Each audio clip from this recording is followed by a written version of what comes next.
ஒவ்வொரு சீரியலுக்குமே வந்து பார்த்திங்க அப்படின்னா வந்து ஒரு மெயினான கதை ஒன்று இருக்கும். நம்ம சொல்லியிருக்கோம், மேஜராக வந்து பார்த்திங்கன்னா எல்லா சீரியலுக்கும் ஒரு மெயினான ஸ்டோரி லைன் இருக்கும். அதை வச்சு தான் கதையை வந்து ஆரம்பிக்கும். அது இப்போ பெரிய ஒரு த்ரில்லர் கதையாக இருக்கணுங்கிற அவசியம் இல்லை. சில சமயத்தில் வந்து பார்த்திங்கன்னா கல்யாணத்துக்கு பிறகு அந்த புகுந்த வீட்டில் இருக்கவங்க எல்லாருடைய மனசையும் ஜெயிக்கிறதா என்னுடைய கொள்கை அப்படின்னு வந்து ஒரு இந்த காலகட்டத்தில் ஒரு ஆணாதிக்க மனப்பான்மை அதிகமாக இருக்க ஒரு குடும்பத்தில் வாக்கப்பட்ட ரொம்ப வந்து படித்த ஒரு பொண்ணு வந்து என்ன பண்ணுவாங்க அப்படின்னா வந்து அடிபணிஞ்சு போகிறதான் காமிப்பாங்க.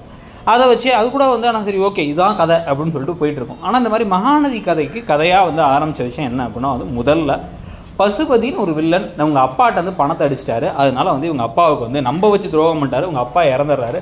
அப்போ எப்படி இந்த 4 அக்கா தங்கச்சிங்க மட்டும் சர்வை பண்ணுறாங்க அவங்க அம்மாவோட சேர்ந்து அப்படிங்கிறதான் கதையாக இருந்துச்சு.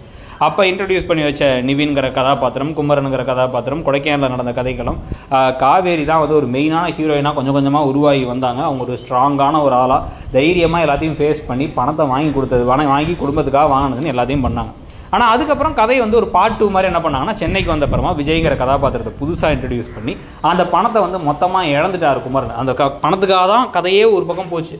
அப்புறம் அந்த பணம் வந்ததுக்கப்புறம் அந்த பணம் போயிடுச்சு அப்படின்னு வச்சுட்டாங்க. போயிடுச்சுன்னு வச்சு இப்போ என்ன பண்ணாங்க, அதுக்கப்புறம் கதையில் குமரன் வந்து இப்போ மாட்டிக்கக்கூடாது, கங்கா வந்து குமரனை வெறுத்துருவாங்கிறதுனால இவங்க என்ன பண்ணாங்க அப்படின்னா வந்து பழைய தாமரை ஏற்றுக்கிட்டு ஒரு கான்ட்ராக்ட் கல்யாணம் வேறு பண்ணிட்டாங்க. நான் தான் வந்து எல்லாத்தையும் இது பண்ணிட்டேன் அப்படின்னு சொல்லிட்டு கதையெல்லாம் விட்டாங்க.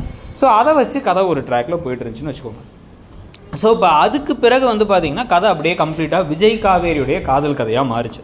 விஜய் காவேரியோட காதல் கதைக்கு தான் மெயின் இம்பார்ட்டன்ஸ் இருந்துச்சு. இது வந்து சகோதரிகளின் கதை இருந்தாலும் ஏன் இப்படி இருக்குங்கிற கேள்வி நமக்குமே இருந்துச்சு. ஏன் அப்படின்னு வந்து பார்த்தீங்கன்னா கமெண்ட் செக்ஷன்லலாம் வந்து மற்ற எந்த ப்ரோமோ போட்டாலும், இப்போவே நீங்கள் குமரனுக்கு ஒரு ப்ரோமோ போட்டாலும் கீழே போய்ட்டு இந்த ப்ரோமோ போடுறதுக்கு போடாமலே இருக்கலாம், விஜய் காவேரியோட ப்ரோமோவாக தான் எதிர்பார்க்குறோம் அப்படிங்கிற அளவுக்கு ஒரு ஃபேன் பேஸ் வந்து ரொம்ப பெருசாகி வேறு எதுவுமே எங்களுக்கு வேணாம், இந்த கதையில் இவங்களை மட்டும் காமிங்க, அந்த குடும்பத்தெல்லாம் காமிக்காதீங்க, மகாநதி சகோதரிகளின் கதைனா சும்மா டேக்லைன் வச்சுங்க ஆனால் எல்லாத்தையும் காமிக்காதீங்கன்னு வச்சு கொண்டு போயிட்டு இருந்தாங்க.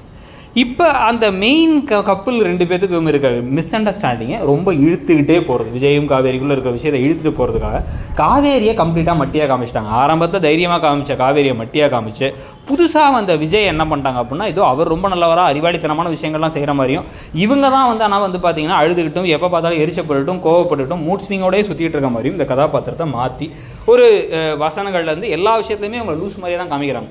ஸோ இப்போ என்ன நடக்குது, அவர் சர்ப்ரைஸ் பண்ணணும் அப்படின்னா இவங்க வந்து வேகமாக கார் எடுத்துகிட்டு போயிட்டு எங்கேயோ முட்டி மோதி நிறுத்திட்டாங்க. உடனே உங்களை கொண்டு போய் ஹாஸ்பிட்டலில் சேர்த்து என்ன ஆச்சு ஏதாச்சுன்னு கேட்க இவங்க வேணே கோவப்பட்டே இருக்க, என்ன கையெழுத்துக்காக தான் எனக்கு திருப்பி வா வாங்குறீங்களா, எனக்கு உடம்பு சரியில்லைங்கிற மாதிரி ட்ராமாவெல்லாம் போட இவருக்கு ஏதோ புரிஞ்சும் புரியாத மாதிரியே இவர் வேறு இருக்கார். ஏன்னா அவங்க வந்து டிவோர்ஷன் வேறு கேட்டாங்க. அதுதான் அவங்க மனசில் பயமாக இருக்குங்கிறத பற்றி இவரும் கேட்டு முடிக்கலாம். யாரும் இந்த கதையை முடிக்கிறதுக்கான ஒரு இதில் இருக்க மாதிரி இருக்கும். இந்த ட்ராக்கே முடிக்கிற மாதிரி இல்லை.